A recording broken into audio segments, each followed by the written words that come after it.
बिस्मिल्लाहिर्रहमानिर्रहीम, अस्सलाम वालेकुम। Live with doctor Shahid Masood के साथ मैं हूं सुमेरा सलीम। नाज़रीन, CPEC पर होने वाली पाक चीन मुश्तरका इजलास में आज पाकिस्तान की तमाम सियासी जमातों की जानिब से शिरकत की गई, जिसमें मौलाना फजल रहमान साहब की जानिब से कहा गया कि CPEC पर पाकिस्तान में कौमी इत्तेफाक के राय पाया जाता है, जबकि दूसरी जानिब सुप्रीम कोर्ट में मखसूस नशिस्तों से मुतल्लिक केस की समाअत 24 जून को होगी। इसके अलावा भी दीगर मौज़ूआत पर आज हम गुफ्तगू करेंगे। स्टूडियो में हमारे साथ मौजूद हैं डॉक्टर शाहिद मसूद। अस्सलाम वालेकुम डॉक्टर साहब। समझे आपको भी डॉक्टर साहब, आज जो है बिलावल भुट्टो जरदारी साहब की जानिब से कहा गया है कि हुकूमत को बजट बनाते हुए इत्तेहादी जमातों से मुशावरत करनी चाहिए थी। आज बेनज़ीर भुट्टो साहबा की बरसी थी, इसकी सालगिरह थी आज उनकी। अल्लाह ताला उनके दर्जात बुलंद फरमाए। वो देखिए, ये तो इनके मामला तय पा जाएंगे। अल्टीमेटली बजट जो है वो मंजूर होगा, बज़ाहिर तो ऐसा ही लगता है, और उसकी वजह यह है कि बजट तो मंजूर होगा तो कारोबार रियासत आगे चलेगा, मामलात आगे। बजट जो है वो ज़ाहिर है कि मंजूर होगा, उसमें हो सकता है कोई तरामी वगैरह आ जाएँ, कोई ऐसी चीज़ें। बजट कोई बड़ा इशू नहीं है।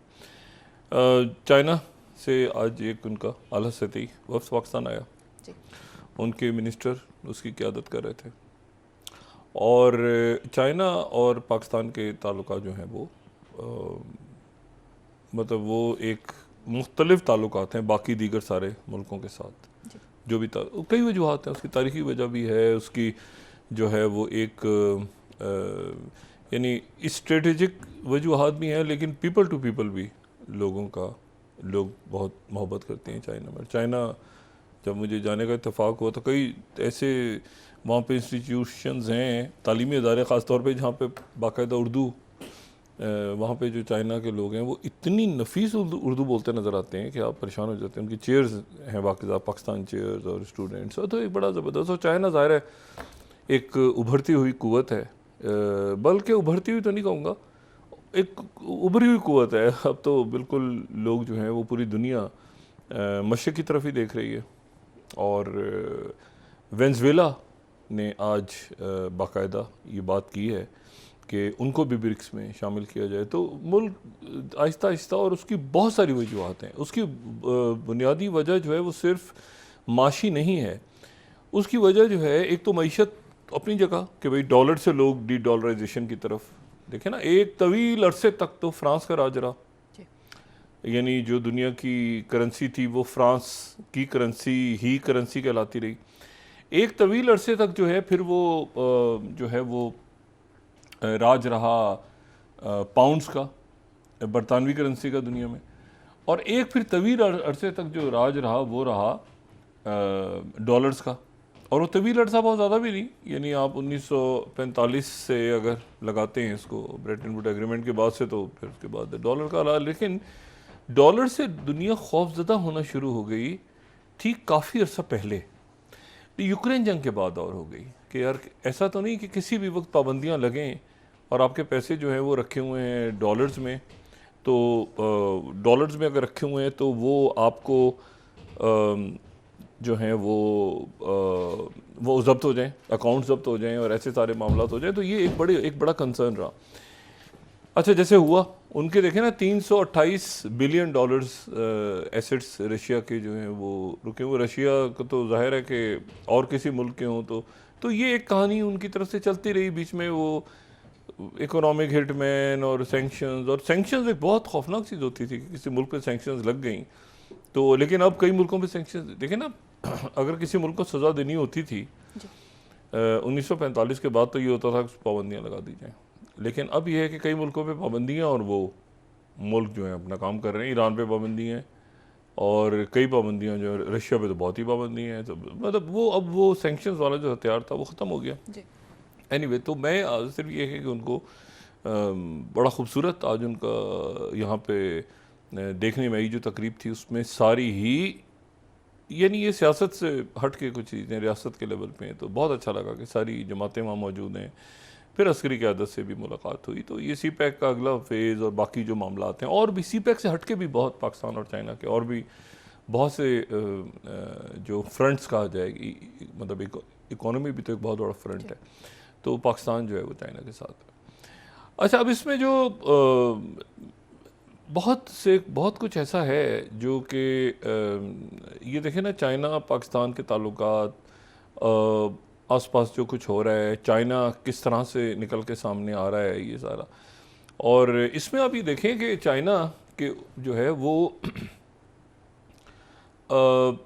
एक तो ये ब्रिक्स का चल रहा है ना सिलसिला, दूसरे अलाइंसेस बड़े अजब से हैं। ठीक है, जो अलाइंसेस यहाँ पे बन रहे हैं ना मशरिक में, यानी मशरिक से मुराद ये है कि ये जो एशिया पैसिफिक में अलाइंसेस हैं, ये बड़े अजब से। एक तो ना आसियान, एक तो पक्का अलाइंस है ना, सॉलिड अलाइंस है कि वो ममालिक जो आसियान कंट्रीज़ हैं उनका वो तो समझ में आते हैं आपको। लेकिन उसके बाद जो अलाइंसेस बने हैं ना, वो अलाइंसेस वो टूट फूट रहे हैं। मिसाल के तौर पे जैसे क्वाड एक है अलाइंस, लेकिन क्वाड क्या ताइवान पे अटैक होगा तो क्या अमेरिका अपनी फ़ौजें उतारेगा? अमेरिका तो नहीं मानता ताइवान को। एक सवाल है कि क्या ताइवान पे अगर अटैक हुआ, जो चाइना चाहेगा कि नहीं हो अटैक, चाइना का तो वो, चाइना अपना हिस्सा कहता है ताइवान को, तो शायद वो वैसे ही एब्जॉर्ब कर ले। लेकिन फ़र्ज़ करें अगर एक जंग छिड़ गई तो क्या अमेरिका जो है वो अपनी फ़ौज ताइवान पे उतारेगा, या दुनिया का कोई मुल्क उतारेगा? उसको तो दोबारा मुल्क मानते हैं। तो ये एक बड़ा अजीब सा मामला है कि ताइवान के साथ कोई दिफाई पैक्ट्स तो नहीं हुए किसी भी मुल्क के। यानी जो इंडिया है, इंडिया में भी चाइना की एम्बेसी है ना, उनके एम्बेसडर भी आ गए हैं, और जो बीजिंग है वहाँ पर जो है वो इंडिया की एम्बेसी है। तो इंडिया तो ताइवान को नहीं मानता, तो ताइवान को किसका क्या बनेगा फ्यूचर में, एक सवाल है। ये अलाइंसेस बड़े अजब से हैं। ठीक है ना, चाइना के जो वज़ीर आज़म है वो ऑस्ट्रेलिया से होकर आए हैं अभी। ऑस्ट्रेलिया और चाइना के दरमियान मतलब है कि क्या कहीं दूर दूर तक नज़र आता है इस तरह से कि चाइना और ऑस्ट्रेलिया की लड़ाई होगी? नहीं, ऐसा नहीं होगा। ऑस्ट्रेलिया अपना एक उसकी अपनी पॉलिसी है, और वो बड़ी हद तक अमेरिका के साथ भी है, लेकिन इंडिपेंडेंट पॉलिसी भी। इसी तरह से जो है वो ये जो अलाइंस बन रहे हैं ना, बहुत सारे अलाइंस, ये अलाइंसेज, ऑकस बना था बीच में, उसको पता ही नहीं चला किधर गया वो, क्या बना, बाइडेन साहब का आइडिया था वो। जो ये जो अलाइंस है ना, जो हिस्टोरिकल अलाइंसेज हैं, हिस्टोरिकल जैसे आसियान के अलाइंसेज हैं, या वो जो आपकी तारीख के अंदर आपको तारीख याद दिलाती है कि अच्छा किस मुल्क के साथ क्या हुआ था। तो जैसे प्यूटिन, प्रेसिडेंट प्यूटिन का जो दौरा है नॉर्थ कोरिया का, अच्छा अब इसको जो है, इस पर ज़ाहिर है शदीद तनकीद अमेरिका ने की है, और ख़ास तौर पे ये बात कि भाई आप उनके साथ टेक्नोलॉजी और न्यूक्लियर की बात साथ साथ हो रही है, और बहुत शदीद रद्दमल है अमेरिका की जानिब से। लेकिन एक तारीख़ तो है ना, एक तारीख़ तो है। और अगर वो ये जो मौजूदा सरबराह हैं शुमाली कोरिया के, इनके दादा हजूर की तस्वीर जो हैं वो स्टालिन और चेयरमैन माओ के साथ अभी तक लोगों के जहनों में हैं। ठीक है ना, स्टालिन और चेयरमैन माओ के साथ इनके दादा हजूर की तस्वीर जो हैं वो तो लोगों के जहनों में हैं कि जब उन्होंने कहा था, और ये पोस्टर्स और ये था सारे, जब उन्होंने कहा था कि वो पैगाम साथ हैं, सोवियत यूनियन और चाइना साथ है, ये कोरियन वॉर हो या उसके बाद वियतनाम, तो ये तो हैं। देखिए ना, इस पूरे यहाँ खत्ते में इस तरफ जो लड़ाइयाँ हुई हैं तो उसमें उन्होंने पोजीशन ली है। अब वियतनाम के लोग, आप जो मर्जी कहें कि वियतनाम इधर है उधर है, एक उनकी हिस्ट्री तो रही है कि फॉल ऑफ साइगोन बहुत पुराना वाक़या तो नहीं है 1975 का। तो बहरहाल ये है कि अब अच्छा, अब यहाँ जो अलाइंसेस बन रहे हैं ना, अब उसमें एक अलाइंस तो ये बना कि यानी मैं अब मिसाल के तौर पे मैं देखें ना, एक अलाइंस ये बना जिसमें जो है वो रशिया और नॉर्थ कोरिया और कहीं खामोशी से चाइना भी है दरमियान में। सुलह तो चाइना ने करवाई है ना, लेकिन चाइना ने डायरेक्ट कर दिया नॉर्थ कोरिया को और जो है वो प्यूटिन को। लेकिन चाइना तो है ना दरमियान में, चाइना के बगैर तो ये हो नहीं सकता। तो चाइना तो एक अलाइंस ही हो गया। अच्छा, लेकिन एक और अलाइंस है। जिस वक्त प्रेसिडेंट प्यूटिन बात कर रहे थे चाइना का, सॉरी नॉर्थ कोरिया का दौरा कर रहे थे, तो उस वक्त साउथ कोरिया का एक हाई लेवल डेलीगेशन जो है वो चाइना में मौजूद था, बीजिंग में। और वो जो है वो यहाँ पे बीजिंग में 2+2 डायलॉग हो रहा था साउथ कोरिया का, साउथ कोरिया चाइना में और प्रेसिडेंट प्यूटिन नॉर्थ कोरिया में। ठीक है, अच्छा, और इसमें जो है ये ज़हन में रहे कि पिछले महीने अभी मई में ये कोई कई सालों के बाद, मेरा ख्याल है कोविड से पहले हुई थी, और कोविड के बाद एक और यहाँ पे अलायंस है। वो अलायंस जो है वो है चाइना, जापान और साउथ कोरिया। चाइना, जापान और साउथ कोरिया, उनकी ट्राइलेटरस समिट हुई है पिछले महीने, अभी 15-20 दिन पहले। और उनके जो मैं यहाँ पे अगर दिखा सकूँ, यहाँ पर उनकी जो जब वो हो रही थी तो वॉशिंगटन पोस्ट ने ये 15वीं स्लाइड बड़ा वो किया था कि China attempts to counter Japan and South Korea's closer ties with US. और फिर उसके बाद जो है वो एसोसिएटेड प्रेस की खबर जो 13th है, south Korea, China and Japanese leaders ये सारे सियोल में जमा हुए थे और ये ट्राइलेटरल समिट हुई थी। अच्छा, तो एक जो है वो अलायंस ऐसे है कि रशिया, नॉर्थ कोरिया, चाइना, जो भी चाइना नज़र नहीं आ रहा, चाइना पीछे है, उसने डायरेक्ट मतलब होता ना डायरेक्ट डायलिंग करवा दी है और वो पीछे, और वो अपने आप को उसने साउथ कोरिया के साथ इंगेज किया हुआ है। यानी अब चाइना आपको नॉर्थ कोरिया के साथ ज़्यादा, अब साउथ कोरिया, जापान, ऑस्ट्रेलिया, इधर, तो ये जो जापान, अच्छा जापान जो है वो अमेरिका का लाए है, ये क्वाड का हिस्सा है।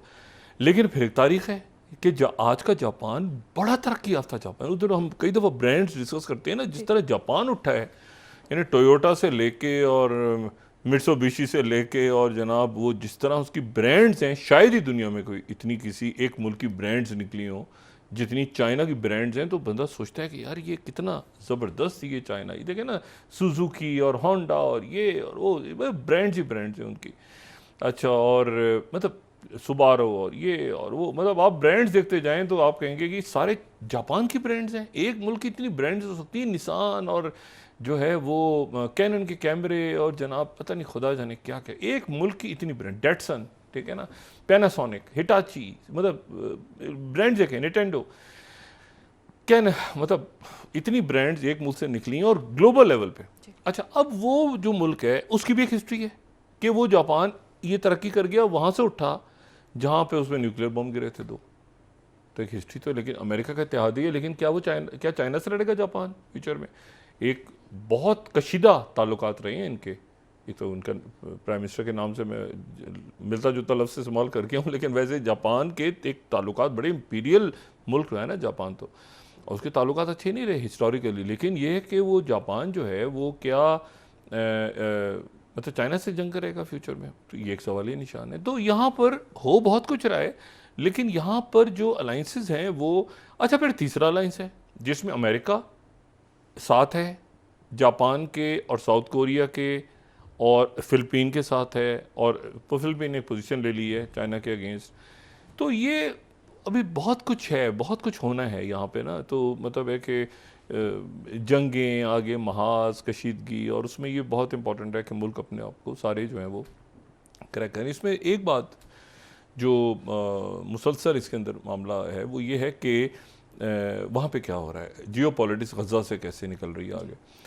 देखिए वहाँ पे ये सूरत हाल है कि वहाँ पर एक खामोश सफारतकारी काम कर रही है आगे। उसमें बहुत ज़्यादा शोर व गुगा मचाया हुआ है नेतन्याहू ने, और नेतन्याहू ने अगर वो लाइन क्रॉस कर गया नेतन्याहू, तो वहाँ से हिजबुल्लाह आके खूब पिटाई करेगी, ठीक है, और उसके लिए ये तैयार नहीं है। CNN की आज एक रिपोर्ट है, और CNN की रिपोर्ट जो है उसमें CNN ने जो 4th स्लाइड है वो कह रहे हैं कि आयरन डोम जो है वो मतलब 1.5 लाख रॉकेट्स हैं, 1.5 लाख रॉकेट्स वो फायर करेंगे हिजबुल्लाह वाले। अभी उनकी ज़मीन की पेशरफ को छोड़ दें आप, और ये आयरन डोम और हैफा और तल अवीव, और साथ ही फिर उसके बाद जो है इधर से अभी हमास ख़त्म। तो ये एक उसको एक्सलेट कर रहे हैं, लेकिन उसको अमेरिका नहीं होने देगा एक्सलेट, ना फ्रांस होने देगा एक्सलेशन। और ये जो है आज जो वज़ीर आज़म कतर और जो वली अहद भी हैं, जो वज़ीर ख़ारजा भी हैं, जिनका बड़ा रोल रहा है इस पूरे अरसे में, मोहम्मद बिन अब्दुर्रहमान अल-सानी जो है, तो वो आज स्पेन मैड्रिड में उन्होंने Qatar Spain dialogue, Qatar Spain strategic dialogue हो रहा है, तो वहाँ पर आज उन्होंने खिताब किया है, और उन्होंने कहा है कि ये जंगबंदी अगर हो जाती है तो उसके नतीजे में सारे के सारे जो बाकी फ्रंट्स हैं वो भी ख़त्म हो जाएंगे और वो भी वहाँ पर, एक तो उन्होंने शुक्रिया भी अदा किया स्पेन का कि स्पेन उन मुल्कों में जिन्होंने फ़लस्तीन को तस्लीम किया आज़ाद रियासत। और फिर उनका जो बयान आज आया है, और मैं टाइम्स ऑफ इसराइल को कोट कर रहा हूँ, 20th स्लाइड, कि कतरी फॉरेन मिनिस्टर सेज के hostage talks making progress to some extent, कुछ हद तक आगे बढ़ रहे हैं, लेकिन बढ़ रहे हैं क्योंकि इसमें जो है वहाँ पर एक जो अमेरिका की एक न्यूज़ एजेंसी है पंच बाउल के नाम से। अच्छा, पंच बाउल को नेतन्याहू ने एक इंटरव्यू दिया है, पंच बाउल को, और वो जो है वो जैक शर्मन वहाँ पे हैं, उनके जो जर्नलिस्ट हैं। ये फर्स्ट स्लाइड अगर हम दिखाएं, पंच बाउल को इंटरव्यू दिया है, और पूरा जो उसका स्क्रिप्ट है उसका जो एक हिस्सा है वो यहाँ पे वो कहते हैं, नेतन्याहू कहता है कि I think there will be civil, there has to be civil administration to administer not only the distribution of human aid but also civil administration, यानी वहाँ पर एक सिविल हुकूमत भी होनी चाहिए। that has to be done, I think best done with the cooperation of inter-Arab sponsorship and assistance by Arab countries। यही तो मुआहदा है। तो लेकिन वो चूँकि चूँ चाँ एक शोर वोर मचा के कि मुझे नहीं पता, मैंने नहीं किया, तो फ़ौज इनकी जो है वो वहाँ पे बिल्कुल अलग हो गई हुई है अभी तक। लेकिन गज़ा में वो स्ट्राइक कर देते हैं, कभी रफ़ा पे करते हैं, गज़ा में करते हैं, वो कंप्लीट। लेकिन यह है कि ये तय है इजिप्ट के साथ, कतर के साथ, क्या आहिस्ता आहिस्ता कोई फेस सेविंग कैसे मिलेगी इसमें, इस इतने बड़े कत्ले आम में फेस सेविंग कैसे होगी।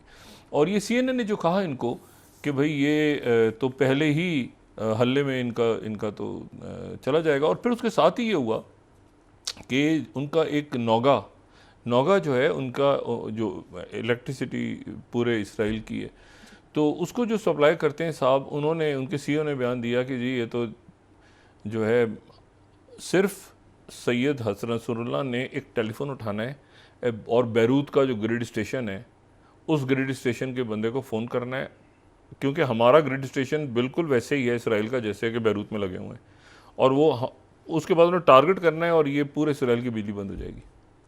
तो हम तैयार नहीं हैं इस जंग के लिए, इस हिजबुल्लाह के साथ हम तैयार हैं ही नहीं, और हम पहले बता रहे हैं कि बिजली बंद हो जाएगी। उसके बाद उनके अली कोहन वहाँ पे एलाई कोहन जो उनके मिनिस्टर हैं, वो जो है वो आ गए जनाब एनर्जी मिनिस्टर के, ये अगर यहाँ की बिजली बंद होगी चंद हफ्तों के लिए तो लिबनान की कई महीनों के लिए हम बंद करें, वो जैसे होता है वो। तो मतलब है कि वो ये आहिस्ता आहिस्ता इनको खींच के प्यार मोहब्बत से इनको ले जाया जा रहा है। अब इनका नंबर है कुर्बानी का, ठीक है ना, क्योंकि इन्होंने जो लोग शहीद किए हैं वहाँ पे, आहिस्ता आहिस्ता इनको खींच के अब ये शोर शराबा आगे पीछे, नहीं अरब मुल्कों को आना चाहिए दरमियान। ओ भाई यही तो माहिदा था, अरब मुल्कों नहीं तो आना था, अब आप बयान दे रहे हैं। अच्छा, फिर इसको सिर्फ उसी को फिर टाइम्स ऑफ इसराइल ने भी उठा लिया ना कि ये सेकंड स्लाइड मैं इसलिए कोट करता हूँ मीडिया के, वो उसी तनाजुर में जाए। नेतन्याहू सेज के post war Gaza needs inter Arab sponsorship and deradicalization effort. बिल्कुल ठीक है, बिल्कुल ठीक है, लेकिन ये है कि वहाँ पे रेडिकलाइजेशन, वो तो हमास खुद ब खुद वहाँ पे तय हो चुका है कि हमास जो है वो अपना असला छोड़ देगी और वो PLO के साथ वो, मतलब एक तो बात हो चुकी है। तो ये जो है ये अब इस तरफ सारे जा रहे हैं। अच्छा, फिर उनके वही सीनियर इलेक्ट्रिसिटी ऑफिशियल, वो 5वीं slide, Israel unprepared for full blown war with Hezbollah. ये उनके बिजली वाले जो हैं वो भी परेशान हो गए हैं, क्या होगा पता नहीं।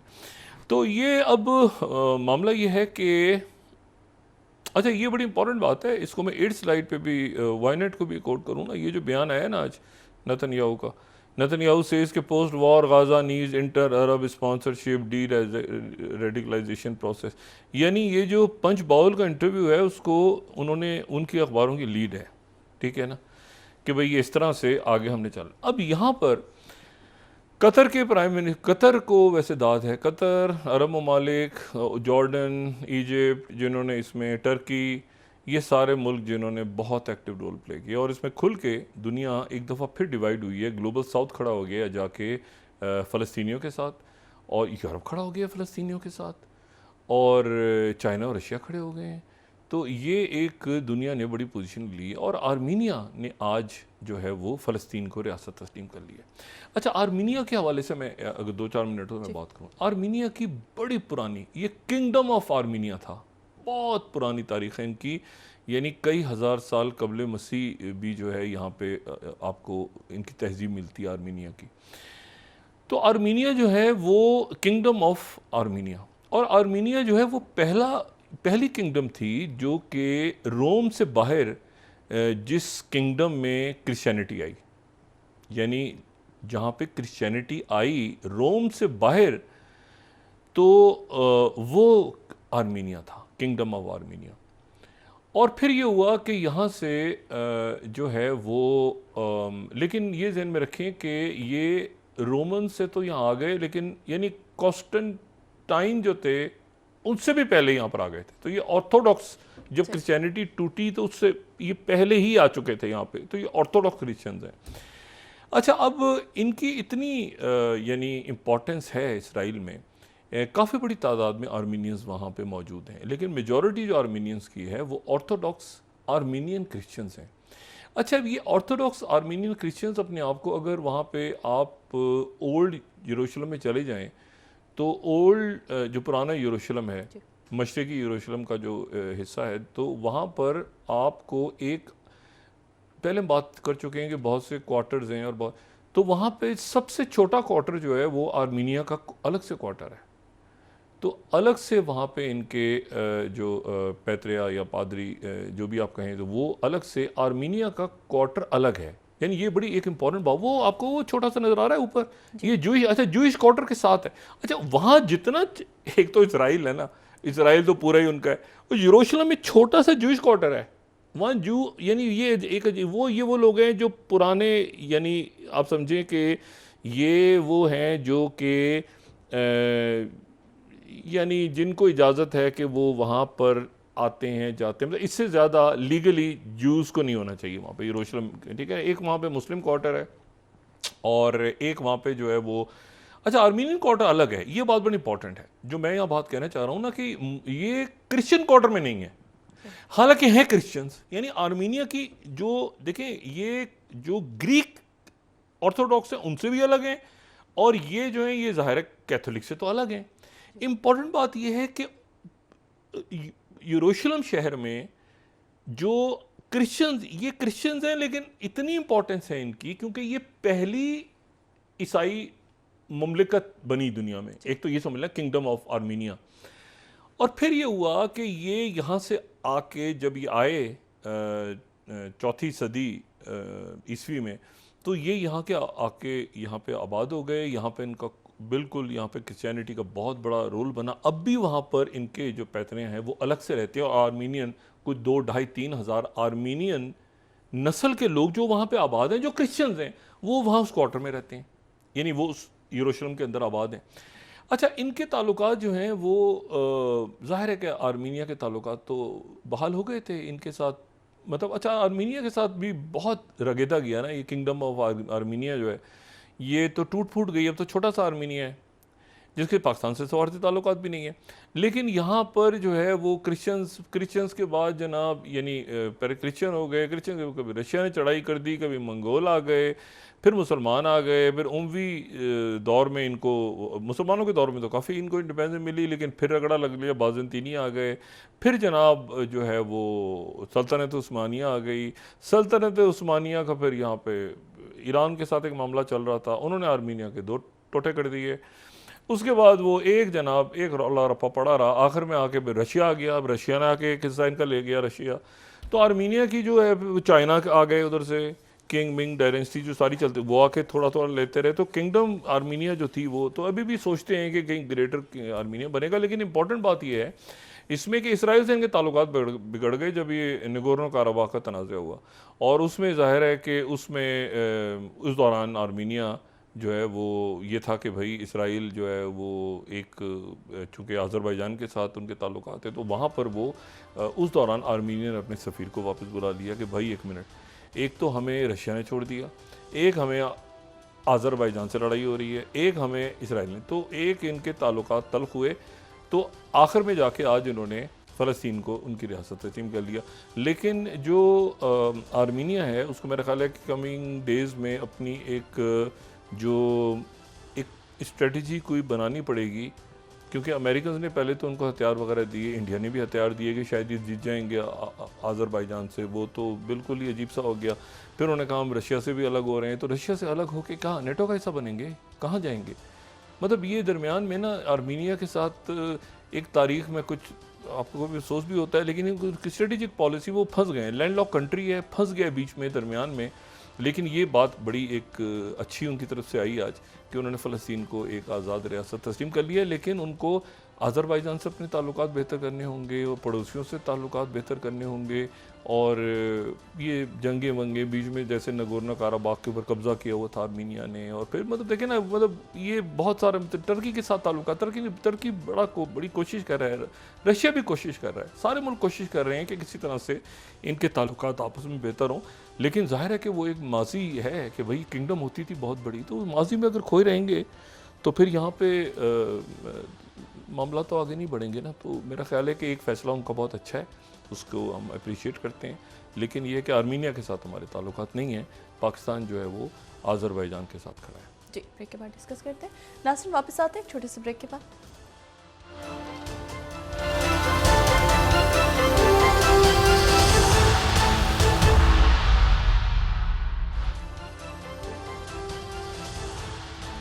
वेलकम बैक नाज़रीन। डॉक्टर साहब, एमकेएम की जानिब से भी आज कहा गया कि हुकूमत की हलीफ जमात है, लेकिन बजट के ऊपर तहफ़्फ़ुज़ात हैं। सब मान जाएंगे, बजट है तो तहफ़्फ़ुज़ात सबके रहेंगे और उसी में शोर शराबा होगा खूब और उसमें सब मान जाएंगे। मेरा ख्याल है बजट का पास होना ज़रूरी है ज़ाहिर मुल्क के लिए। उसमें तरमीम वगैरह क्या होती है क्या नहीं होती वो अलग बात है, और आवाम के साथ क्या होता है वो एक अलग इशू है कि उसके बाद पब्लिक रिएक्शन क्या आता है। अगले हफ्ते से अदालती कार्रवाइयाँ बहुत इंपॉर्टेंट हैं और ये खसूसी नशिस्तों के ऊपर 13 रुकनी बेंच भी जो है ये 24 और 25 तारीख को ये बैठेगा सुप्रीम कोर्ट में। जो मैं ये बात कर रहा था ना कि डेवलपमेंट्स देखें, ये आज जो तिब्बत में जो धर्मशाला में जो मौजूद दलाई लामा जो हैं वो आज उनकी तरफ से ये ऐलान हुआ, ऑफिशियल स्टेटमेंट आई कि जो उनकी अथॉरिटीज़ हैं वहाँ पे कि उनकी तरफ से कि दलाई लामा जो है अमेरिका रवाना हो गए हैं इलाज के लिए। उनको जो है वो नी प्रॉब्लम है, उनके जो घुटनों की ट्रीटमेंट जो है वो होगी अमेरिका में। उन्होंने कोई उसमें शेड्यूल नहीं बताया कि उनका क़याम कब तक रहेगा। इतलात ये हैं कि रास्ते में शायद वो स्विट्ज़रलैंड रुकेंगे पहले, और चूँकि अब नैन्सी पेलोसी और उनके जो फॉरेन रिलेशंस कमेटी के हेड वो बड़े इंपॉर्टेंट सेनेटर्स यहाँ से होके गए हैं, फिर वो दिल्ली भी आए, उन्होंने प्राइम मिनिस्टर मोदी से मुलाकात की, सारा तो अभी ये देखते हैं कि ये देखें जो दलाई लामा है ना, दलाई लामा जो है ये सियासत से अलग है। यानी ये चाइना ने बड़ा सख्त रिएक्ट किया है। चाइना का जो रिएक्शन है वो ये है कि ये अपने आप को दलाई लामा पॉलिटिकली करेक्ट करें। अच्छा, पॉलिटिकली करेक्ट करें उसकी वजह यह है कि जो दलाई लामा है वो 2011 से वो जो उनकी जो हेड ऑफ एग्जाइल गवर्नमेंट का जो, यानी अब दो है ना चीज़ें, एक है कि गवर्नमेंट इन एग्जाइल धर्मशाला में जो कि 1959 से मौजूद है अभी तक, एक तो गवर्नमेंट इन एग्जाइल है। उस गवर्नमेंट को अमेरिका नहीं मानता भाई। अमेरिका तो तिब्बत को मानता है ना, चाइना का हिस्सा। वो ताइवान वाली सूरत हाल है कि ताइवान को भी अमेरिका या वेस्टर्न ममालिक जो हैं वो ताइवान को भी चाइना का हिस्सा मानते हैं और तिब्बत को भी मानते हैं। लेकिन फिर ये तिब्बत की गवर्नमेंट इन एग्जाइल जो है इसको कोई अक़वाम मुत्तहिदा की रुकनीत तो नहीं है, तो ताइवान वाली सिचुएशन है।